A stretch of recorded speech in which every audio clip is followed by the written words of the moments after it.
En manchette, les premiers peuples auront leur colloque sur la persévérance et la réussite scolaire. Et les organismes collecteurs de fonds pourront profiter d'un nouvel outil.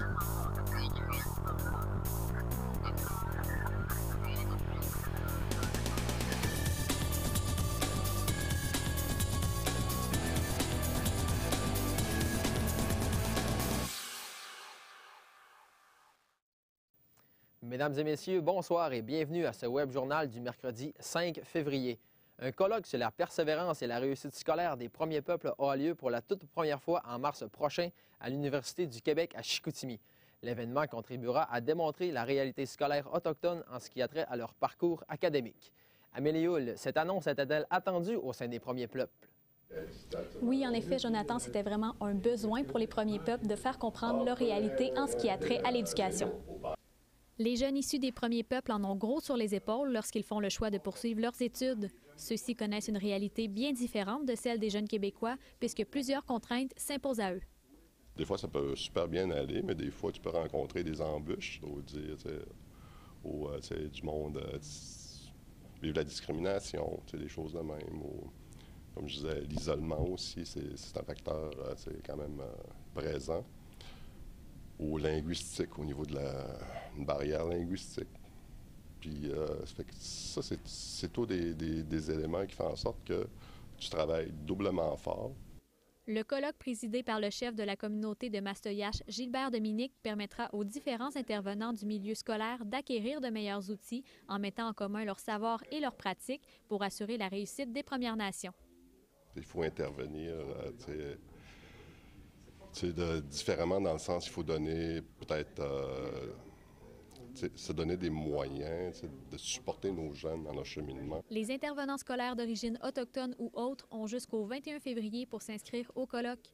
Une quarantaine d'ateliers leur seront offerts, dont des conférences animées par des professionnels du milieu et un banquet sous la présidence d'honneur du docteur Stanley Volant. De leur côté, les organisateurs du colloque sont confiants quant au succès de l'événement. Le fait de l'avoir initié, le fait de l'avoir organisé, puis qu'on a déjà des personnes qui ont confirmé leur présence, ben oui, pour moi, c'est déjà un succès. La première édition du colloque sur la persévérance et la réussite scolaire chez les premiers peuples aura lieu du 4 au 6 mars prochain à l'UQAC. Amélie Hull, ATM Nouvelles, Saguenay. Le possible dépassement du Festival forestier de Chipcha sur la zone portuaire à Chicoutimi en inquiète plus d'un. Le report de la dernière Assemblée générale annuelle n'a fait qu'amplifier les inquiétudes. Marc-Antoine Côté, d'où vient cette confusion? Eh bien, Jonathan, cette confusion vient du fait que lors des dernières élections municipales, c'est un nouveau conseiller qui a été élu au sein du district 8. Auparavant, on retrouvait à ce poste M. Fabien Victon et celui-ci était très impliqué dans le dossier depuis plusieurs années. Maintenant, c'est Julie Dufour qui est en place, mais celle-ci soutient que l'identité du conseiller ne devrait en aucun cas affecter l'organisation du projet. On peut l'entendre à l'instant. Au démêler, le Festival forestier, c'est un organisme communautaire, c'est un OBNL, sur lequel, dans le fond, il y a un conseil d'administration qui sont tous des bénévoles qui, eux, engagent un directeur ou une directrice. En théorie, le conseiller municipal n'a aucune prise sur le Festival forestier. Et l'organisation du festival se fait-elle dans les temps? Eh bien, la dernière assemblée annuelle vient tout juste d'être reportée. On parle actuellement du mois d'avril pour le report de cette réunion. Donc, ce qui laissera seulement que 5 mois aux organisateurs du projet pour faire quelque chose de bien. Donc, ce sera peut-être difficile.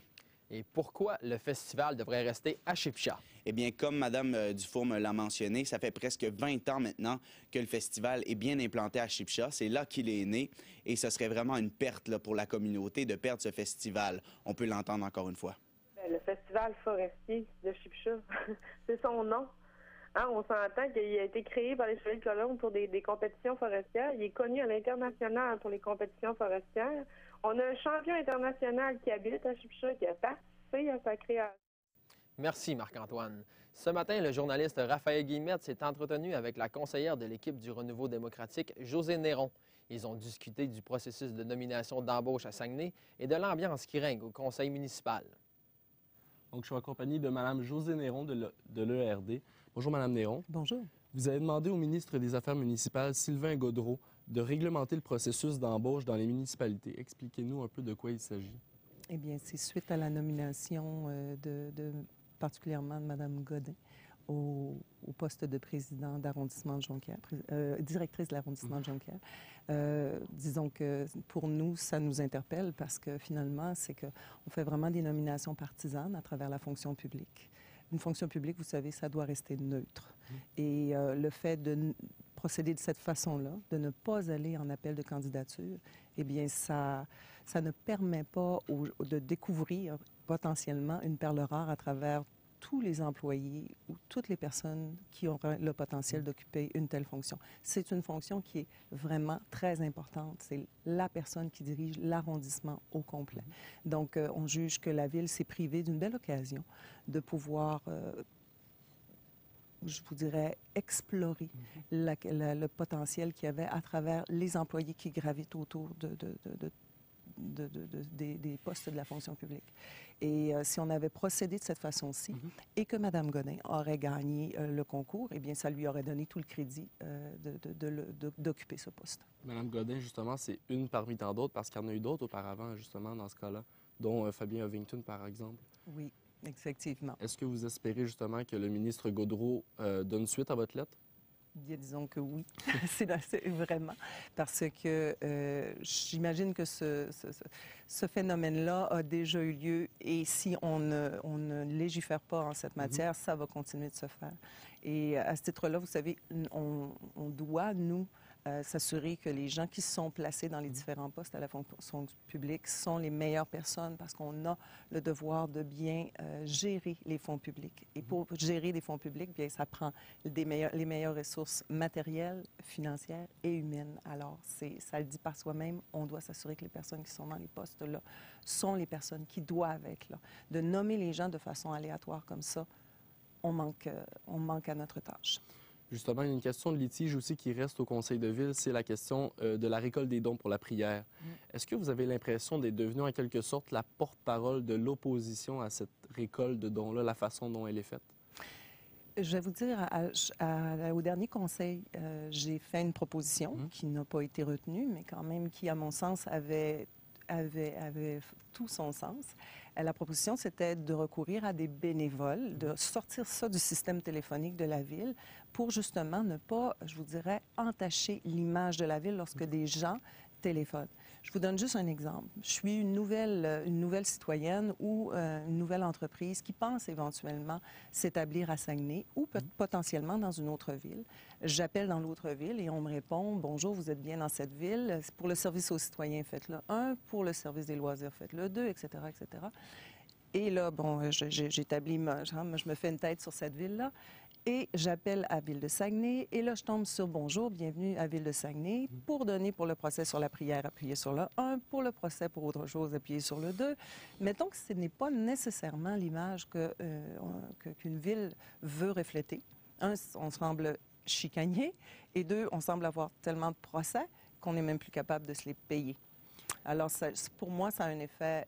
Ça a l'effet inverse de ce qu'on pense vouloir donner. Et c'est pour ça. Et cette proposition-là que j'ai faite, c'est une citoyenne qui me l'a proposée. Okay. Et je trouvais que la proposition était tout à fait sensée.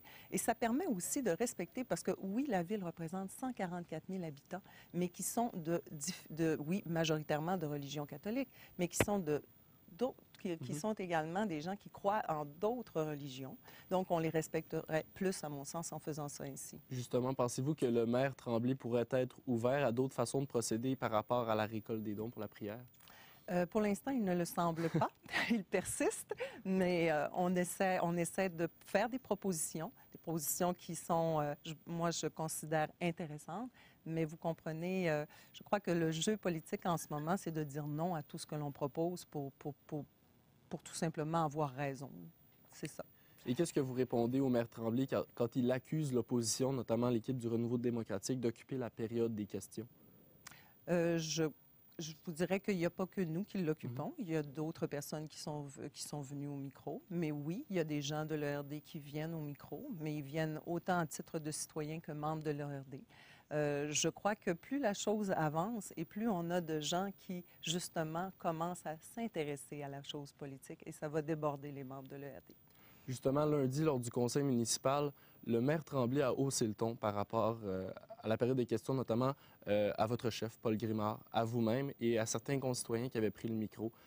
Justement, comment vous êtes-vous senti lundi par rapport à cette, j'oserais dire, agressivité-là un peu du maire Tremblay? Je vous fais remarquer qu'il n'a pas juste haussé le ton à la période de questions, il l'a haussé tout le long de la séance quand j'avais soit des interrogations ou des propositions. M. Tremblay, c'est le président de la séance. Un président de séance, c'est celui qui donne le ton. Disons que ce qu'on voit souvent, malheureusement, c'est lorsqu'il est interpellé, lorsqu'il est remis en cause, il devient très agressif. Il ne prend pas l'opposition de toute forme que ce soit, le questionnement de toute forme que ce soit. J'espère que dans les prochaines années, on va voir les choses évoluer, que l'opposition va devenir tout simplement un partenaire du pouvoir, parce que c'est ce que l'on est.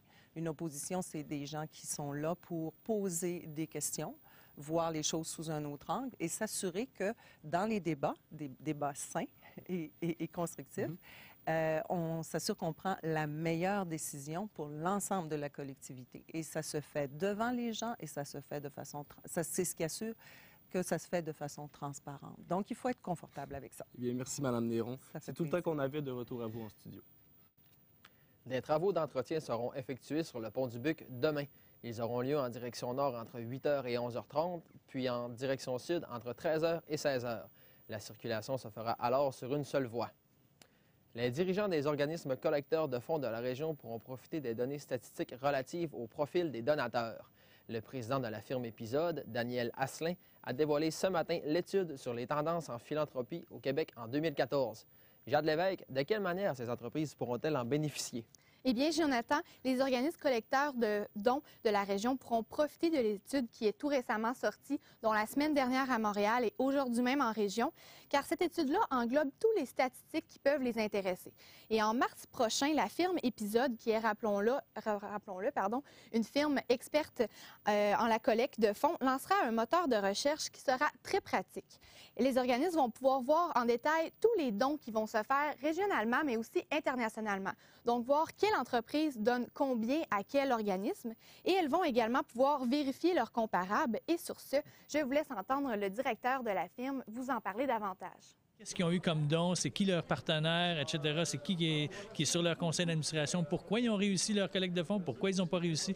Donc, tout aller valider les comparables avant même de lancer une campagne de financement, aller voir leurs partenaires, la capacité de donner des entreprises sur le territoire, des entreprises régionales, des entreprises nationales.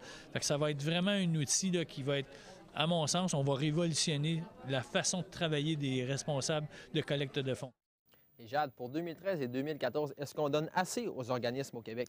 Eh bien, Daniel Asselin, ce matin, lors de sa conférence, a affirmé que oui, les entreprises et les gens au Québec donnent de plus en plus, font de plus en plus de dons. Par contre, je vous laisse Daniel Asselin répondre à votre question.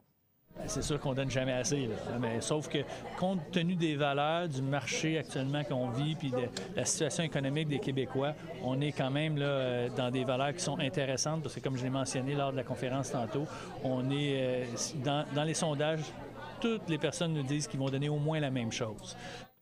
Et par curiosité, Jade, quel type de donation dans la région est le plus populaire? Eh bien, tout d'abord, il faut savoir qu'il existe plusieurs types de donations, mais la plus populaire ici en région et qui est d'ailleurs la plus populaire au Québec, c'est les défis sportifs. Donc, les gens et les entreprises vont préférer donner lorsque les organismes vont organiser des défis sportifs comme des courses à vélo, des marches, des marathons, des tournois de hockey, des journées de ski ou de planche à neige. Et en terminant, je vous laisse entendre Daniel Asselin qui explique pourquoi ces défis sportifs sont aussi importants. C'est le seul endroit où on rassemble trois générations, les X, les Y, les boomers. Puis les X et les Y sont quand même friands d'exposure. Ils aiment ce genre de choses-là. Ils aiment se challenger. C'est vraiment une clientèle dont probablement vous faites partie. Donc, vous aimez le challenge, vous aimez vous exposer. Fait que ça correspond, le défi sportif, à certains éléments. C'est des gens qui aiment se dépasser. Merci beaucoup, Jade. Ça fait plaisir. L'Almatois Pierre Deschênes a été condamné à 1 an de prison à purger dans la collectivité après avoir reconnu sa culpabilité aux accusations de corruption de fonctionnaires et d'entrave à la justice. L'homme d'affaires avait soudoyé l'ex-procureur de la Couronne, Jean-François Morancy, en 2004 afin qu'il fasse tomber une accusation de faculté avec les conduites affaiblies qui pesaient contre lui. M. Deschênes avait alors remis entre 5 000 et 6 000 $ à Maître Morancy. Ce dernier avait quant à lui reçu une peine de 3 ans de pénitencier. Il n'y a pas de bonne ou de mauvaise drogue, c'est l'utilisation qui en détermine la conséquence. C'est du moins ce qui est ressorti du bar des sciences qui réunissait hier soir différents intervenants à la Voie Maltais de Jonquière. Diana Bernard, que voulait dire l'intervenant avec de tels propos? En fait, Jonathan, les 3 experts expliquent que tant que les gens ne consomment pas une drogue, elle n'est pas dangereuse. C'est quand une personne décide de s'adonner quotidiennement à une drogue et de façon excessive qu'on peut s'attendre à de graves conséquences. Qu'elle soit, tout ce qui est illégal, finalement, on ne sait pas véritablement ce que l'on prend. Les gens font un acte de foi en se disant, ben voici, je prends du cannabis, j'imagine que c'est à peu près 2, 3, 5 % mais ça peut fort bien qu'elle soit 12 et il se peut qu'il n'y ait aucune présence aussi de THC à l'intérieur. C'est la même chose pour toutes les autres drogues. D'autres sujets ont été abordés lors de ce rendez-vous.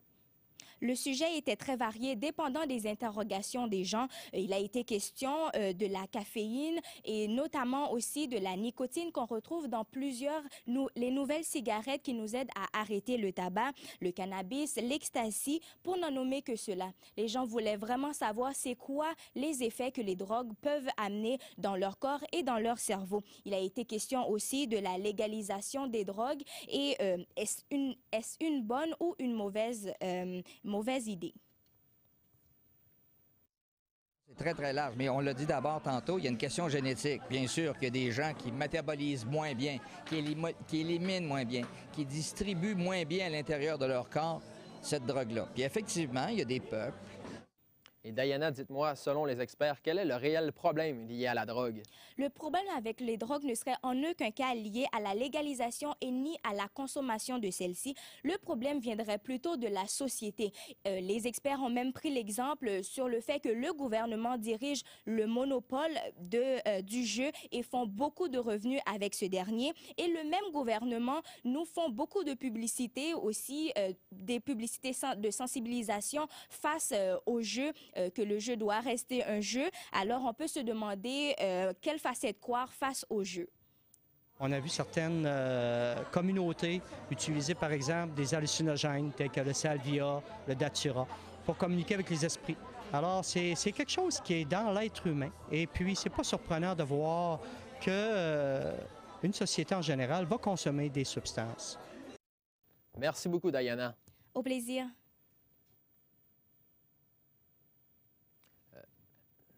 Après l'éco-hameau de la Baie, un deuxième éco-village verra le jour à Saint-Félix-d'Otis.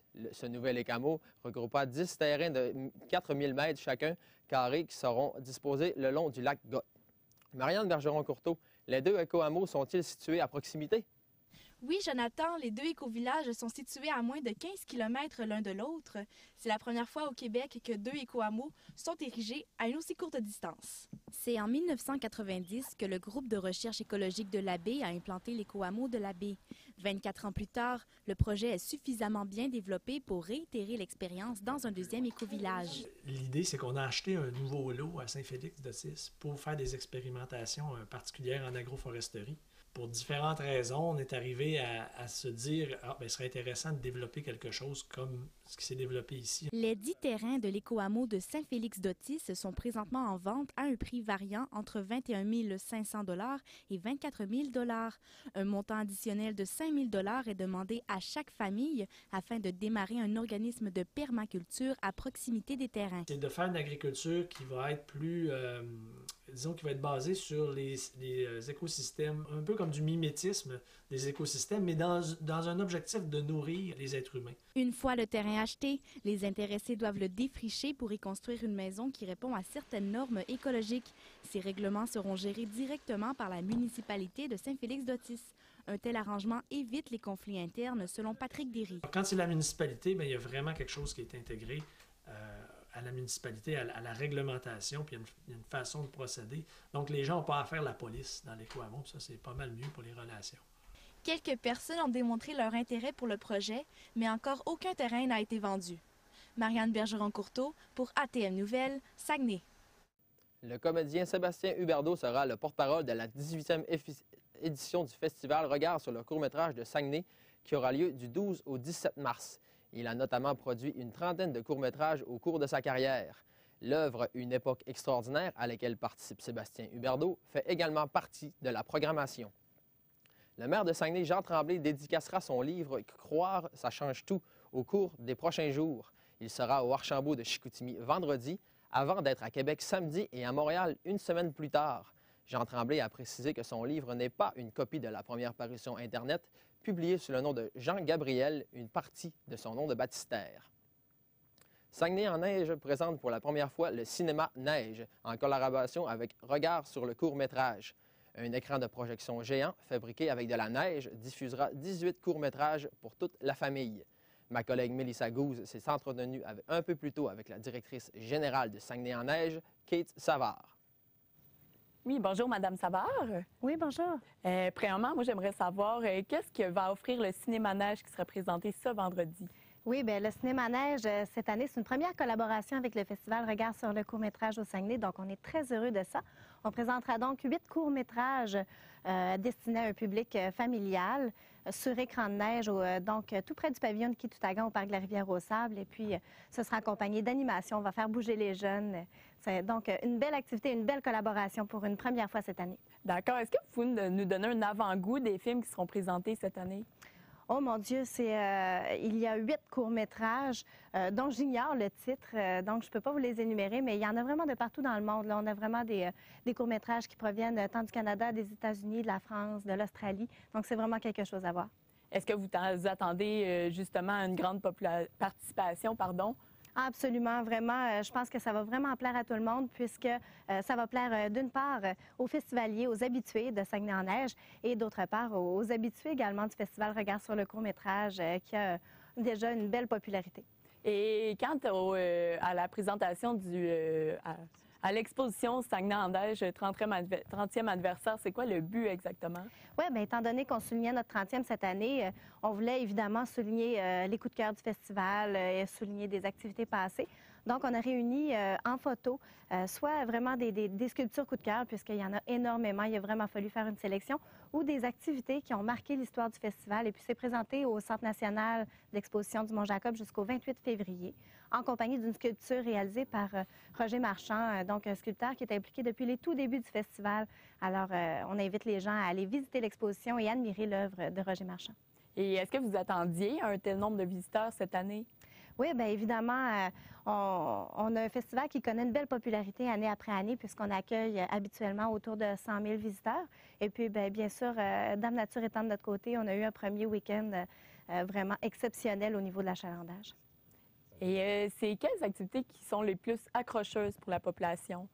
Bien, c'est difficile à dire, plus accrocheuses. Je ne pourrais pas nommer une plus qu'une autre, puisque les gens viennent au Festival Saguenay-en-Neige pour profiter de l'ensemble des activités. Donc, ils viennent et pour admirer les sculptures sur neige et en même temps profiter des activités, que ce soit les glissades, l'animation des Fous du Roi, le jump high, on avait des manèges cette année, les spectacles pour jeunes publics et les spectacles pour adultes également. Les gens viennent vraiment pour l'ensemble des activités, je crois. Et pour ce qui est des partenaires, vous en avez plusieurs. Quelle importance ils occupent exactement? Ah, bien, avoir le support des partenaires locaux et des partenaires municipaux, gouvernementaux, c'est vraiment essentiel à la continuité du festival. Puis je pense que c'est vraiment ce qui explique le fait que ça fait 30 ans, qu'on souligne nos 30 ans cette année, puisque le festival tient à poursuivre sa mission d'offrir des activités gratuites pour toute la famille. Et récemment également, il est arrivé un incident, une sculpture qui est tombée sur un sculpteur. Est-ce que la sécurité va être resserrée après cet événement? Oui, bien évidemment, l'incident qui est arrivé avec le sculpteur du volet amateur nous a permis en fait de conscientiser à nouveau et les sculpteurs et la population de vraiment respecter les règles établies, les barrières de sécurité, les écriteaux, les agents de sécurité qui sont sur le site qui invitent les gens à demeurer prudents. Et puis, effectivement, ça va faire en sorte qu'on va conscientiser davantage nos sculpteurs aux risques qu'ils prennent lorsqu'ils participent au concours. Est-ce qu'il va y avoir de nouveaux sculpteurs également ou des nouvelles sculptures? Oui, bien, chaque année, on accueille il y a des sculpteurs, il y a des habitués qui reviennent année après année. Et puis, bien, on accueille toujours des nouveaux sculpteurs également.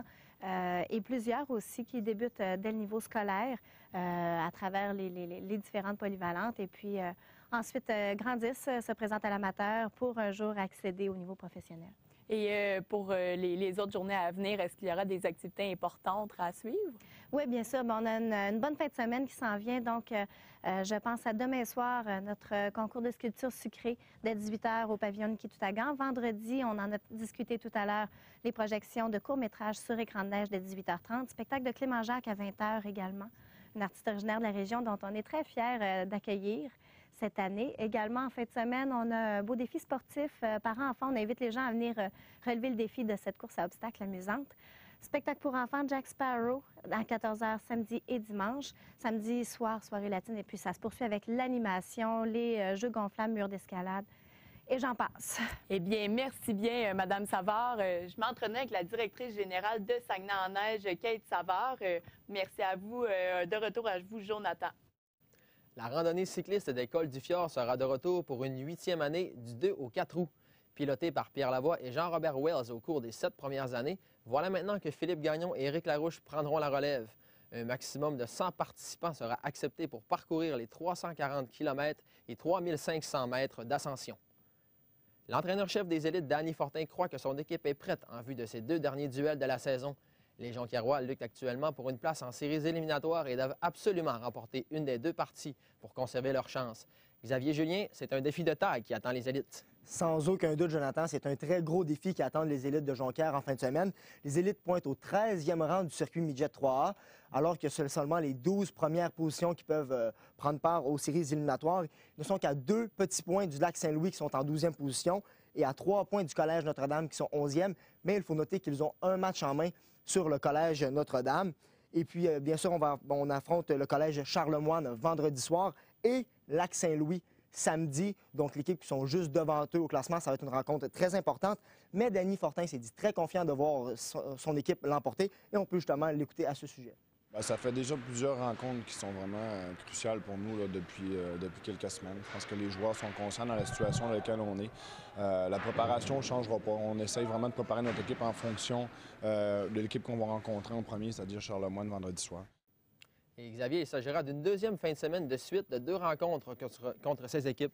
Effectivement, les élites qui avaient voyagé au lac Saint-Louis avant Noël, au début du mois de décembre, et qui avaient aussi affronté Charlemagne, donc un 2-2, ça sera la 2e fois cette saison que ça va arriver. Une défaite de 5-2 aux mains du lac Saint-Louis, ainsi que de 4-3 contre le Collège Charlemagne en fusillade. Cependant, Danny Fortin croit que sa troupe n'avait pas amené toute l'intensité qu'elle pouvait lors de ces 2 rencontres. Et il assure les partisans qui vont amener toute l'intensité possible en fin de semaine pour tenter de se tailler une place en séries éliminatoires.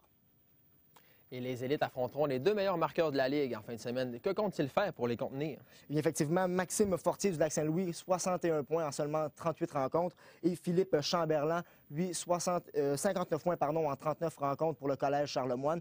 C'est sûr qu'on ne veut pas mettre l'emphase seulement sur ces 2 joueurs. On sait qu'il y a un très bon jeu collectif du côté du Lac-Saint-Louis et de Charles-Lemoine. Donc, comme je dis, il ne faut pas négliger l'aspect collectif, mais on va quand même essayer de garder un œil sur ces 2 joueurs et on peut écouter justement Danny Fortin. Mais je pense qu'il ne faut pas qu'on mette minimalement le focus sur ces 2 joueurs-là. C'est sûr qu'il va falloir les avoir à l'œil, mais je pense que ça va être surtout un concept d'équipe sur lequel on met vraiment l'emphase depuis plusieurs semaines, qui va faire la différence et non pas justement un seul joueur en face qui va peut-être faire en sorte qu'on va passer ou pas.